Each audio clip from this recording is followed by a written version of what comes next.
అటో డెప్యూటీ ఇటో డెప్యూటీ మధ్యలో నలుగుతున్నారు ఓ డీఎస్పీ. ఏపీ రాజకీయాలు డెప్యూటీ రగడలతో వేడెక్కుతున్నాయి. ఎస్ఐ స్థాయి నుంచి డీఎస్పీ స్థాయి వరకు ఎదిగిన ఒక పోలీస్ అధికారి కోసం deputy CM Pawan Kalyan, deputy speaker Raghurama Krishnam Raju చేస్తున్న కామెంట్స్ రాజకీయ వర్గాల్లో కాకరేపుతున్నాయి. ఆంధ్రప్రదేశ్లో డిప్యూటీల మాటలతో వాతావరణం వేడెక్కుతోంది. పోలీస్ స్టైల్లో మార్పులు తీసుకురావాలి అన్న పవన్ కళ్యాణ్ ఫిర్యాదుపై జిల్లా ఎస్పీ స్పందన ఎలా ఉంటుంది, డీజీపీ రిపోర్ట్ ఏమిటి అనే చర్చ జరుగుతోంది. మధ్యలో రఘురామ వ్యాఖ్యలు చర్చనీయాంశంగా మారాయి.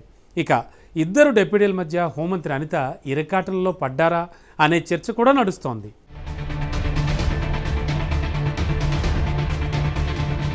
భీమవరం డీఎస్పీ జయసూర్య వ్యవహారం హాట్ టాపిక్ అయింది. ఒకవైపు పవన్ ఆయనపై ఫిర్యాదులు వస్తున్నాయి, నివేదిక కావాలని అడిగారు. Deputy speaker Raghurama Krishna Raju clean chit ఇచ్చారు. డీఎస్పీని ఎలా బదిలీ చేస్తారన్నారు. మొత్తం ఈ సబ్జెక్టులో హోమ్ మినిస్టర్ని ఇరకాటంలో పెట్టారు. పోలీస్ శాఖలో అవినీతికి అలవాటు పడి ప్రైవేట్ సెటిల్మెంట్లు చేస్తూ పేకటలాడిస్తున్న ఓ డీఎస్పీపై చర్య తీసుకోవాలని డిప్యూటీ సీఎం పవన్ కళ్యాణ్ నీతికి నిలువెత్తు నిదర్శనమంటూ డీఎస్పీని సమర్థిస్తున్న డిప్యూటీ స్పీకర్ రఘురామకృష్ణరాజు మీడియా ముఖంగా మాట్లాడ్డం ఏపీ రాజకీయాల్లో సంచలనంగా మారింది.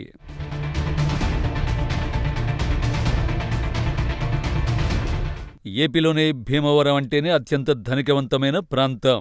రాజకుటుంబీకుల గృహాలను తలపించే నివాసాలు, అత్యంత ఖరీదైన భవనాలు, కోట్లాది విలువ కలిగిన వాహనాలు ఇంటి ముందే దర్శనమిస్తూ ఉంటాయి. అత్యంత ధనిక నియోజకవర్గమైన భీమవరం నియోజకవర్గానికి జయసూర్య డీఎస్పీగా ఎలా వచ్చారు ఏమిటి అన్నది కొద్దిగా లోతుల్లోకి వెళ్లి పరిశీలిద్దాం. 1991వ ఎస్ఏ బ్యాచ్కి చెందిన జయసూర్య కొంతకాలం విజయవాడ సూర్యారావుపేటలోను, పెనమలూరులోను, కృష్ణా జిల్లాలోనూ ఎస్ఐగా పనిచేశారు. సూర్యారావుపేటలో ఎస్ఐగా పనిచేస్తున్న కాలంలో ఓ మహిళ వద్ద నుంచి అక్రమంగా ఆస్తిని పొందేందుకు, ప్రైవేటు పంచాయతీ చేసేందుకు ఆ మహిళతో అనుచితంగా ప్రవర్తించారని జయసూర్యని అప్పటి పోలీసు అధికారులు సస్పెండ్ చేశారు.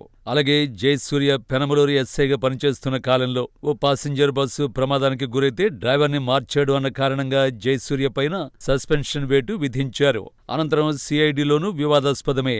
సిఐగా భీమవరంలో పనిచేస్తున్న సమయంలో ప్రైవేట్ సెటిల్మెంట్లలో తలదూర్చినట్లుగా ఆ ప్రాంతం నుంచి వేరే ప్రాంతానికి బదిలీ చేశారు.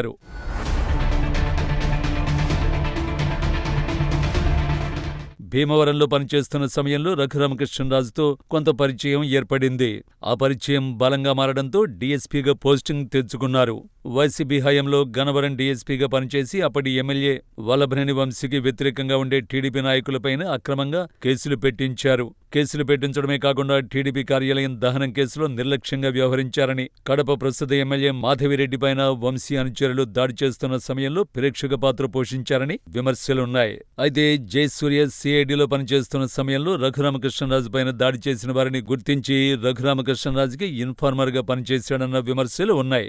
ఏది ఏమైనప్పటికీ వైసీపీ హయాంలో వంశీని అడ్డం పెట్టుకుని దందాలు చేసినట్లుగా విమర్శలున్నాయి. టీడీపీ హయాం వచ్చేసరికి జయసూర్యను నాన్ లోకల్ ప్రాంతానికి పంపిస్తారని అందరూ అనుకున్నారు. కానీ రఘురామకృష్ణరాజుకి ఇన్ఫార్మర్గా వ్యవహరించి పోలీసు బాసులను ప్రసన్నం చేసుకుని భీమవరం టౌన్ కి డీఎస్పీగా పోస్టింగ్ వేయించుకోవడంలో తెర వెనుక డ్రామా నడిచింది. ఏమైందో ఏమో తెలియదు కానీ రఘురామకృష్ణరాజుకి అత్యంత నమ్మకస్తుడిగా ఉన్న జయసూర్య పైన నేరుగా స్థానికులు పవన్ కళ్యాణ్ కు ఫిర్యాదు చేయడం ప్రస్తుతం సంచలనంగా మారింది. సివిల్ సెటిల్మెంట్లు చేస్తున్నాడని, పేకాటలాడిస్తున్నాడని నేరుగా పవన్ కళ్యాణ్ జిల్లా ఎస్పీకి ఫోన్ చేసి చెప్పడం సంచలనం కలిగిస్తోంది. జయసూర్యపై ఆరోపణలు వచ్చాయని, దానిపైన దర్యాప్తు చేస్తున్నామని హోమ్ మినిస్టర్ కూడా స్వయంగా చెప్పడం సంచలనం కలిగిస్తోంది. ఒకవైపు డిప్యూటీ సీఎం పవన్ కళ్యాణ్ ఎస్పీకి ఫోన్ చేసి చెప్పారంటే డీఎస్పీ జయసూర్యపై ఉన్న ఫిర్యాదుల చిట్టా ఎంత ఉందో అర్థం చేసుకోవచ్చు. సివిల్ సెటిల్మెంట్లు, పంచాయతీలు చేస్తూ అవినీతికి పాల్పడుతున్న డీఎస్పీ జయసూర్య నీతిపరుడు అంటూ స్వయంగా డిప్యూటీ స్పీకర్ రఘురామకృష్ణరాజు సమర్థించిన వ్యాఖ్యలు కూడా సంచలనంగా మారాయి. వీరిద్దరి మధ్యన ఏం చేయాలో తెలియక ఆ శాఖకు సంబంధించిన హోమ్ మినిస్టర్ అనిత మాత్రం అంతా దర్యాప్తులో వెల్లడవుతుంది, మా వద్ద కూడా కొన్ని విషయాలు వచ్చాయని విలేకరులు అడిగిన ప్రశ్నలకు క్లుప్తంగా సమాధానం చెప్పి తప్పించుకున్నారు. మొత్తానికి ఒక డీఎస్పీ కోసం 20 డిప్యూటీల రగడ ప్రస్తుతం హోమ్ మినిస్టర్ కు తలనొప్పిగా మారింది.